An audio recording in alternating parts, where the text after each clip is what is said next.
Carmila. El médico. Dado que Carmila no quería ni oír hablar de que una criada durmiera en su habitación, mi padre dispuso que un sirviente durmiera frente a su puerta para que no pudiera intentar otra excursión como aquella sin ser detenida en su primera puerta. Aquella noche pasó con tranquilidad, y a la mañana siguiente el médico, al que mi padre había mandado buscar sin decirme una sola palabra, vino a visitarme. Madame me acompañó en la biblioteca. Allí estaba esperándome el grave y pequeño doctor que antes he mencionado, con su cabello empolvado y sus gafas. Le conté mi historia y a medida que avanzaba, se fue poniendo cada vez más serio. Estábamos él y yo en el nicho de una ventana, frente a frente. Cuando hube terminado mi exposición, apoyó la espalda en la pared, con la mirada fija con un profundo interés en el que había un destello de horror. Tras un minuto de reflexión, preguntó a Madame si podía ver a mi padre. Se le mandó a buscar y cuando entró sonriendo dijo: «Estoy por pensar, doctor, que va a decirme que soy un viejo tonto por haberle hecho venir. Espero que así sea». Pero su sonrisa se desvaneció como una sombra cuando el médico con el rostro muy grave le llamó y le dijo a su lado. Mi padre y el doctor hablaron durante un rato en el mismo sitio donde yo acababa de conferenciar con el médico. Parecía una conversación vehemente y argumentadora. Esa habitación es muy grande, y Madame y yo estábamos juntas, ardiendo de curiosidad, al otro extremo. No pudimos oír, sin embargo, ni una palabra porque hablaban en tono muy bajo, y el profundo abrigo de la ventana oculta por completo al doctor de nuestra mirada, y casi por completo a mi padre, del que solo podíamos ver un pie, un brazo y un hombro. Y las voces eran, me figuro, aún menos audibles por la especie de recinto que formaba el grueso muro y la ventana. Al cabo de un rato, se asomó a la habitación del rostro de mi padre. Estaba pálido, pensativo y me pareció agitado. «Laura, querida, ven un momento». «Madame, dice el doctor que por el momento no la molestaremos». En consecuencia me acerqué a ellos por primera vez un tanto alarmada, ya que, aunque me sentía débil, no me sentía enferma, y las energías, según siempre nos imaginamos, son una cosa que podemos conseguir cuando lo deseamos. Mi padre me tendió la mano mientras yo me acercaba, pero estaba mirando al doctor, y este dijo: «Indudablemente es muy curioso. No acabo de entenderlo. Laura, acércate, querida. Ahora presta atención al doctor Spellberg y recóbrate. Mencionó usted una sensación como de dos agujas que le perforan la piel, más o menos hacia el cuello, la noche en la que experimentó su primer sueño horrible. ¿Sigue produciéndose algún dolor?» «Ninguno en absoluto», respondí. «¿Puede indicarme con el dedo más o menos el punto en el que piensa usted que le ocurrió eso?» «Muy por debajo de la garganta. Aquí», respondí. Yo llevaba un vestido de mañana que dejaba cubierto el punto que indicaba. «Ahora se convencerá», dijo el doctor. «No le importará que su papá le desabroche un poquito el vestido, ¿verdad? Es necesario para detectar un síntoma del mal que sufre». Asentí. Era tan solo 1 o 2 pulgadas por debajo del borde del cuello del vestido. «Dios bendito, ahí está», exclamó mi padre poniéndose pálido. «¿Ahora lo ve con sus propios ojos?», dijo el médico con un tétrico triunfo. «¿Qué es?», exclamé. «Nada, mi querida damita, tan solo un punto azul, más o menos del tamaño de una yema de su dedo meñique». Y ahora, prosiguió, volviéndose hacia papá. «La cuestión es, ¿qué es lo mejor que se puede hacer?» «¿Hay algún peligro?», apremié sumamente agitada. «Confío en que no, querida», respondió el doctor. «No veo por qué no habría de recobrarse, pero veo que no habría de empezar a mejorar inmediatamente. ¿Este es el punto donde empieza la sensación de estrangulamiento?» «Sí», respondí. «Y recuerdo lo mejor que pueda, era el mismo punto, una especie de centro de ese estremecimiento que acaba de describir, como la corriente fría de un arroyo, fluyendo sobre usted». «Puede que sí, creo que sí». «Ah, ¿lo ve?», añadió volviéndose hacia mi padre. «¿Puedo decirle unas palabras a Madame?» «Desde luego», dijo mi padre. Llamó a Madame y dijo: «Veo que mi joven amiga está lejos de estar perfectamente. No será nada de mucha importancia. Espero que sea necesario que tomen algunas medidas que iré explicando, pero entre tanto, Madame, tendrá usted la bondad de no dejar a la señorita Laura sola ni un solo momento. Ese es el único remedio que puedo recetar por el momento. Es indispensable». «Podemos confiar en su amabilidad, Madame, lo sé», añade mi padre. Madame se lo aseguró vehementemente. «Y tú, mi querida Laura, sé que observas la orden del doctor. Debo pedirle su opinión sobre otra paciente cuyos síntomas se parecen ligeramente a los de mi hija, que acaba de ser detallados. Mucho más suaves en grado, pero creo que exactamente de la misma especie. Es una joven dama, nuestra huésped, pero, puesto que usted dice que volverá a visitarnos esta tarde, lo mejor será que se cene aquí, y entonces podrá verla. Ella no baja hasta la tarde». «Gracias», dijo el doctor. «Estaré con ustedes, pues, esta tarde hacia las 7». y entonces nos repitió sus indicaciones a mí y a Madame, y con esta última orden mi padre nos dejó y salió con el doctor, y yo les vi caminando juntos arriba y abajo entre el camino y el foso, por la explanada de hierbas frente al castillo, evidentemente absortos en la ensimismada conversación. El doctor no volvió. Le vi montar en su caballo y despedirse y cabalgar hacia el oeste. Bosque a través, casi al mismo tiempo, vi llegar al hombre de Tramfield con las cartas, desmontar y tenderle el saco a mi padre. Entretanto, Madame y yo estábamos ocupadas y perdiéndonos en conjeturas en cuanto a los motivos del singular y severa orden que el médico y mi padre nos habían puesto injustamente. Madame, según me contó tiempo después, temía que el doctor se precaviera contra un ataque súbito en el que, si yo no contara con pronta ayuda, pudiera perder la vida en un acceso, o al menos quedaría seriamente lastimada. Esta interpretación no se me ocurrió, e imaginé, quizá por suerte para mis nervios, que aquella disposición me había sido impuesta solo para garantizar a una compañera que evitara que yo hiciera demasiado esfuerzo, o comiera fruta no madura, o hiciera cualquiera de las 50 locuras a las que se supone que la gente joven se siente inclinada. Como media hora después, mi padre entró.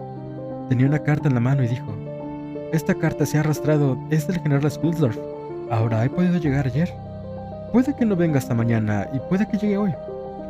Me puso en la mano la carta abierta, pero no parecía complacido, según solía cuando llegaba un huésped, especialmente uno tan apreciado como el general. Parecía, por el contrario, que su deseo fuera encontrarse en aquel momento en el fondo del Mar Rojo. Había evidentemente algo en su mente que no se proponía a dar a conocer. «Papá querido, ¿me lo contarás?», dije, poniéndole súbitamente la mano sobre el brazo y mirándole, estoy seguro, implorante, el rostro. «Quizá», respondió tirándome del cabello, acariciándome sobre sus ojos. «¿No me considerará el doctor muy enferma?». «No, querida, piensa que, si se hace lo que se debe, pronto te habrás recobrado por completo, o al menos estarás en claro camino de una completa curación, dentro de 1 o 2 días», respondió, un poco secamente. «Quisiera que nuestro buen amigo el general hubiera elegido otro momento cualquiera, es decir, hubiera querido que estuvieras perfectamente buena para recibirle». «Pero dime, papá», insistí, «¿qué piensa el doctor que me ocurre?». «Nada, no debes aturdirme a preguntas», respondió, más irritado de lo que yo recordaba haberle visto nunca, y viendo que yo parecía dolida, supongo, me besó y añadió: «Lo sabrás todo en su momento, unos 2 o 3 días, es decir, todo lo que yo sé. Entre tanto, no le des más vueltas». Dio media vuelta y dejó la habitación, pero volvió antes de que yo acabara de sentirme asombrada y desconcertada por lo curioso de todo aquello. Fue tan solo para decirme que se iba a Karnstein y que había ordenado que dispusieran el carruaje para las 12, y que yo y Madame le acompañaríamos. Iba a ver al sacerdote que vivía cerca de aquellos entornos pintorescos por una cuestión de negocios, y como Carmilla no había estado nunca por allí, podía seguirnos con Mademoiselle, que traería lo necesario para que se le llamase un picnic que podríamos organizar en el castillo en ruinas. En consecuencia, a las 12 estaba dispuesta y poco después, mi padre, Madame y yo nos pusimos en marcha para nuestro proyecto paseo. Después de cruzar el puente levadizo, giramos hacia la derecha y seguimos el camino pasando por encima del escarpado puente gótico al oeste, dirigiéndonos al pueblo desierto y al castillo en ruinas de los Karnstein. Es imposible imaginar un paseo más agradable por el bosque. El terreno se quiebra con unas suaves colinas y hondonadas, todas ellas arropadas por hermoso bosque totalmente desprovisto de la relativa ceremonia que imparten las plantaciones artificiales y el cultivo antiguo. Las irregularidades del terreno conducen a menudo el camino fuera de su curso y hacen que serpentee hermosamente por los bordes de hondonadas rotas y de laderas más empinadas de las colinas, en medio de unas variaciones de terreno casi inagotables. Al dar la vuelta a uno de esos recodos, nos topamos de repente con nuestro viejo amigo el general, que cabalgaba en dirección nuestra, acompañado por un sirviente a caballo. Su equipaje le seguía en un coche alquilado de esos que llamamos carretas. El general desmontó cuando llegamos junto a él, y tras los saludos habituales, le convencimos fácilmente para que aceptara su asiento libre en nuestro coche, y llevamos su caballo al Schloss con su sirviente.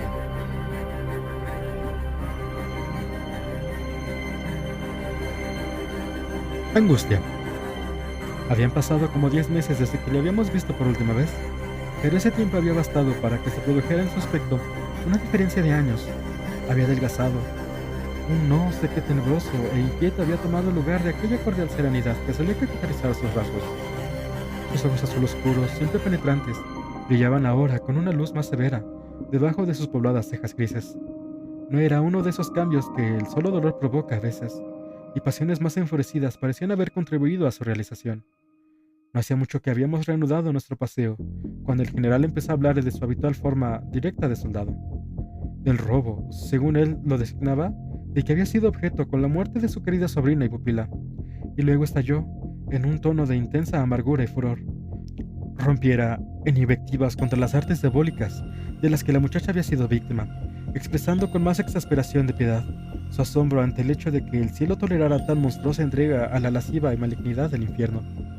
Mi padre, que de inmediato se dio cuenta de que algo realmente extraordinario había sucedido, le pidió, si no era demasiado penoso para él, que detallara las circunstancias que, en su opinión, justificaban los fuertes términos en que se expresaba. Se lo contaría todo con gusto, dijo el general, pero no me creería. ¿Por qué no?, preguntó él. Porque usted, respondió obstinadamente, no cree en nada que no corresponde con sus propios prejuicios e ilusiones. Recuerdo que yo era como usted, pero ahora he aprendido algo más. Póngame a prueba, dijo mi padre. No soy tan dogmático como usted supone. Además, sé perfectamente que usted generalmente exige pruebas para lo que cree, y por lo tanto estoy fuertemente predispuesto a respetar sus conclusiones.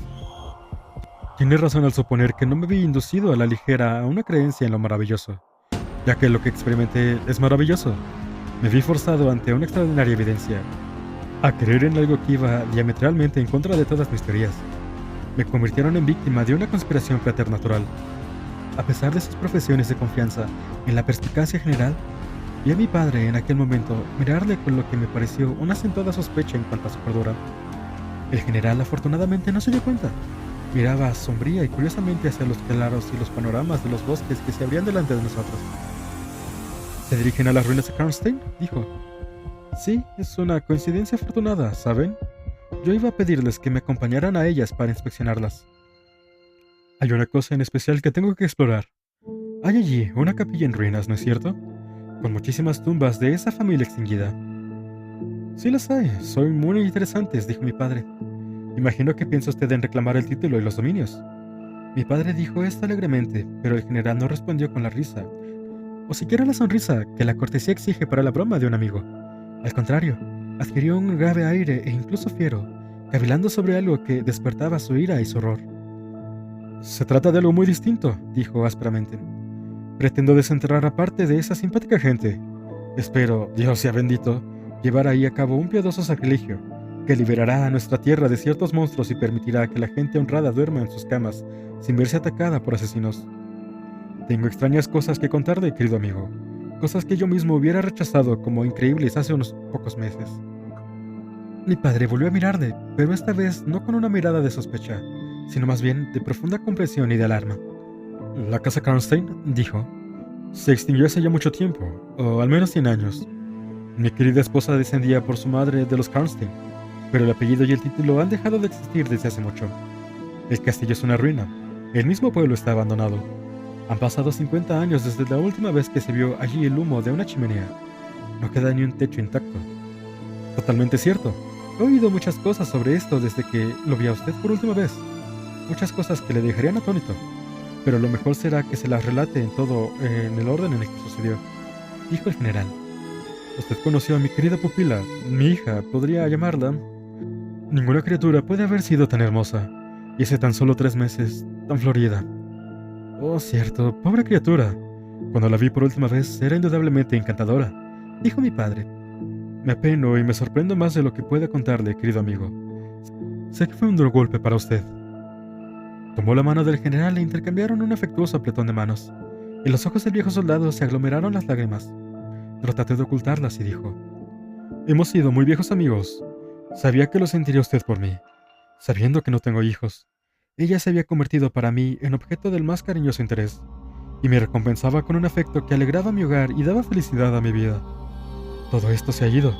No pueden ser muchos los años que me quedan sobre esta tierra, pero por la misericordia de Dios, espero rendir a la humanidad un servicio antes de morir, y servir a la venganza del cielo contra los diablos que han asesinado a mi pobre niña en la primavera, de sus esperanzas y su belleza. Decía hace un momento que iba a relatar todo lo ocurrido, dijo mi padre. Hágalo, se lo ruego, le aseguro que no es la mera curiosidad la que me premia. Por entonces habíamos llegado al punto en el que el camino de Tronstal, por el que había venido el general, se bifurcaba del camino por el que nos dirigíamos a Karnstein. ¿A qué distancia están las ruinas?, inquirió el general mirando ansiosamente hacia adelante. Como a media legua, respondió mi padre. Por favor, cuéntanos la historia que ha tenido la bondad de prometernos.